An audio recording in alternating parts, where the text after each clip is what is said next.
Cavaliers look to close out the series against the Pistons. The Cavs won their first road game of the playoffs in Game 5. They have not lost at home this entire postseason. Keep that in mind. And if they can get similar production out of James Harden, maybe it'll be a lot easier for Cleveland. However, it has been a struggle for Harden. He has been held to fewer than 20 points in 4 of his last 5 Game 6s. Harden also has had 2 different games where he went 0 for 6 from three-point range over that span as well. Look, it has been very well documented how sometimes James Harden can disappear in Game 6 and Game 7 in the playoffs, and that has kind of been his legacy. So what can James Harden, Stephen A., prove tonight in a critical Game 6? Well, listen, he can prove that all the things that have been written about him in games of this nature, that was the past, and this is a different day, and this is a different James Harden. We need to understand, Jay and RC, this is the game right here. I'm talking about Game 6 and a potential Game 7. This is it. What we saw from Harden did well last game, had 30 points. Most of it came from free throws. I'm not judging that. The fact of the matter is make yourself effective, be aggressive, and do what you have to do. Sometimes you ain't going to be accurate from the field. You ain't going to be that efficient from the field. You're going to have off nights. You're entitled, but you got to go for it. We got to remember that when we malign in any way James Harden, it wasn't because of bad performance. It was because of no-show performances. Last year in Game 7, this brother took 9 shots. This is James Harden. We're talking about the absence of activity, the absence of aggression, which is so inexplicable because this is a guy that has the ball in his hands the vast majority of the time, that can get his shot off, that is a multi-time scoring champion and a former league MVP and one of the most prolific scorers we've ever seen in the game of basketball, showing up in a Game 6 or 7, and you got an APB out for him because he's nowhere to be found, even though reportedly he was in uniform and on the basketball court. It happened against San Antonio in the playoffs when he was in Houston. It happened against Golden State when he was in Houston. It happened against Boston when he was in Philadelphia. It's happened with him it was against Denver when he was with the Clippers. List goes on and on. You're looking at him, and it's very, very anemic. And so it's usually the Game 6 or the Game 7 that this happens. And that's why I said tonight is so important, because we've all been waiting. We've seen him perform well Games 1, 2 through 4 or 5. It's the Game 6 and 7s that he's been an unmitigated nightmare. And that we've got to find out whether or not he's going to be that dude. I saw what he did in Game 5. I was happy he did it. What you going to do in Game 6? You back in Cleveland. You got an opportunity to close out the #1 seed in the East on your home court after beating them on the road. And you got Donovan Mitchell, Evan Mobley, and Jared Allen, and Max Strus, who showed up the other night with 6 threes to help you out. What are you going to see? Right. Beautiful Max Strus. Yeah. I think the big thing for James Harden is I don't believe it changes his legacy at all if he plays well in this Game 6. I believe people have made their mind up about who James Harden is. If this team doesn't win this game and then go on to the next playoff series and he play well and he shows up in Game 6 and in Game 7, you don't have this 17-year stretch of a career where you consistently in the playoffs and you don't win any titles, and there's games like the 2020 game for the Rockets where he only scores 12 or you only score 7 like you did last year. When those things happen repeatedly, you don't get to erase that away in one game. You don't get to erase that away in one night. Let's say he does play well tonight and we go into a Game 7 because Detroit does win. What would we be saying when the next game comes around? Who is James Harden going to be in this game? Because our experience with you is that when the biggest moments arise, you shrink.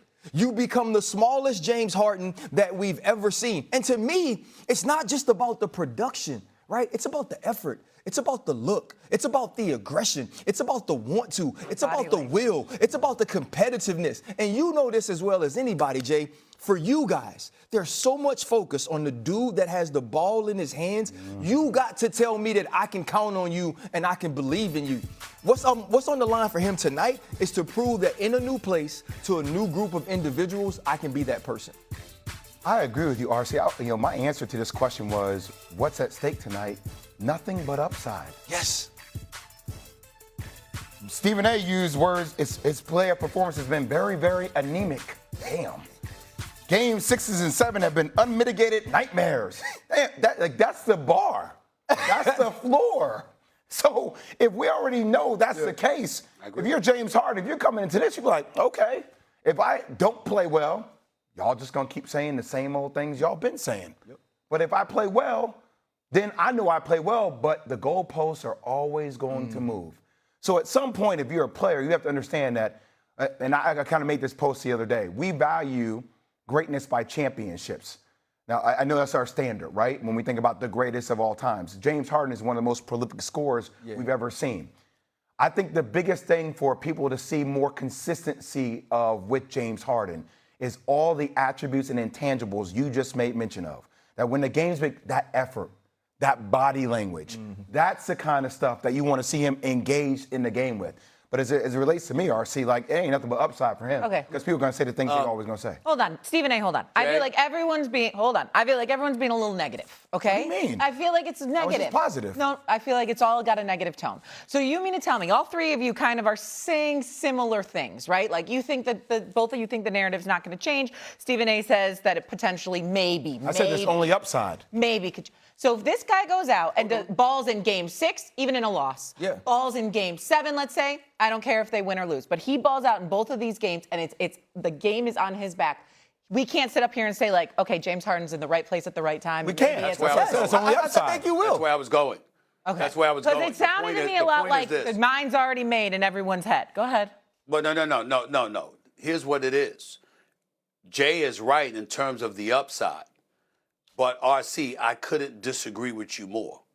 You know, if James Harden goes on a run, and let's say he plays on an elite level in game 6, game 7, they go to the conference finals, he does the same thing, he helps them get to the NBA finals, and he performs at an elite level, he is going to be looked at differently.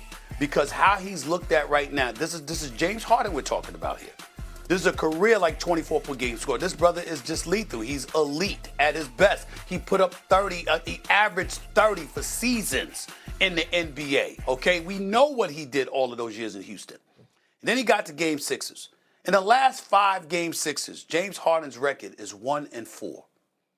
He's averaged 16.8 points on 37% shooting and 23% from three-point range. This is James Harden. So we're talking about now. You understand what I'm saying? Game 7s, okay? His last 5 game 7s. His record is 2-3. He's averaged 14.6 points on 28% shooting from the field and 17% shooting from three-point range. Let me tell you something. It's one thing to have those numbers. It's another thing to exercise the eye test and to see what you're seeing. Literally watching a game and not knowing if James Harden is in it because he's been that quiet, that anemic, that impotent, that non-aggressive, and you look at him and say, what the hell is going on? Where is this guy? Damn, he's been in the game. Damn, he's played 30, 35 minutes. Damn, that he's attempted that many shots. What is he doing? This is what you have asked him for.